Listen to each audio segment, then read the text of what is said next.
सब जग जानी, करऊं प्रणाम जोर जुग पानी। भगवान को प्रणाम करते हुए, भगवान की कृपा आह्लादनी शक्ति राधा रानी को प्रणाम करते हुए महर्षि वेद व्यास द्वारा प्रणीत श्री हरिवंश पुराण का यह कथा क्रम हम प्रारंभ कर रहे हैं।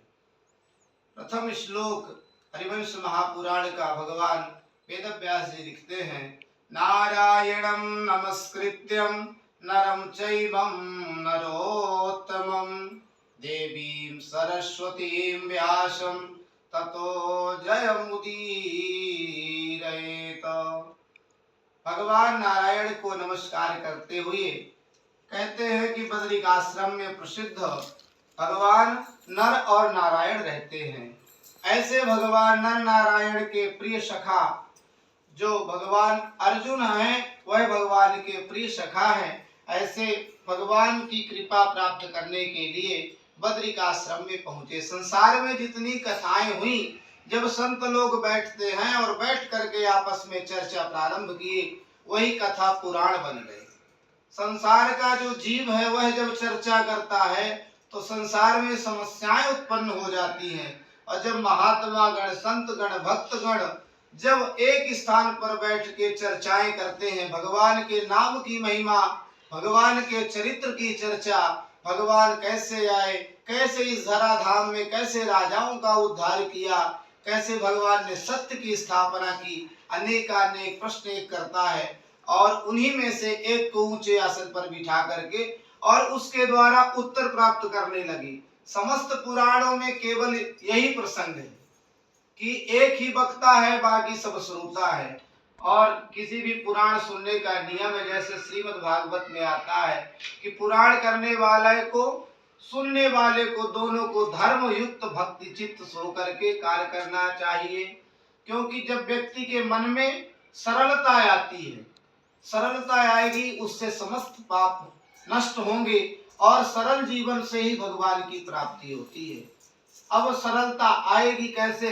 तो तुलसीदास जी लिखते हैं, जनक सुता जग जननी जान की, अतिशय प्रिय करुणा निधान की।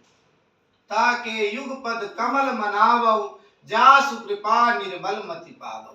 निर्मल मति पाने के लिए भगवती सीता जी, भगवती लक्ष्मी, भगवती राधा रानी ऐसी आह्लादनी कृपा करती हैं कि व्यक्ति का जो मन है वह शुद्ध हो जाता है। और जब मन शुद्ध होता है तो उसे भगवान की प्राप्ति करने में सरलता हो जाती है। क्योंकि भगवान का तो नियम है, निर्मल मन जन सो मोहि पावा, मोहि कपट छल छिद्र न भावा। भगवान कहते हैं, ये यथा मम प्रपद्यन्ते तास तथैव भजाम्यहम्।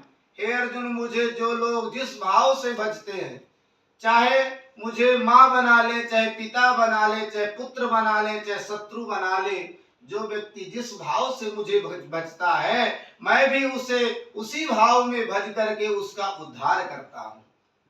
संसार का जो जीव है वह अनेक माया के चक्करों में फंसा हुआ है और इन माया के ऊपर जो अधिपति है वह भगवान नारायण है। ऐसी भगवान नारायण की गाथा हम लोग श्रवण करने जा रहे हैं। हरिवंश महापुराण, महाभारत में 1,00,000 श्लोक है और उस महाभारत में 100 पर्व हैं। उस 100 पर्व में अंतिम जो 3 पर्व है, हरिवंश पर्व, विष्णु पर्व और भविष्य पर्व, तो इसे हरिवंश पुराण भी कहा जाता है और हरिवंश पर्व भी कहा जाता है।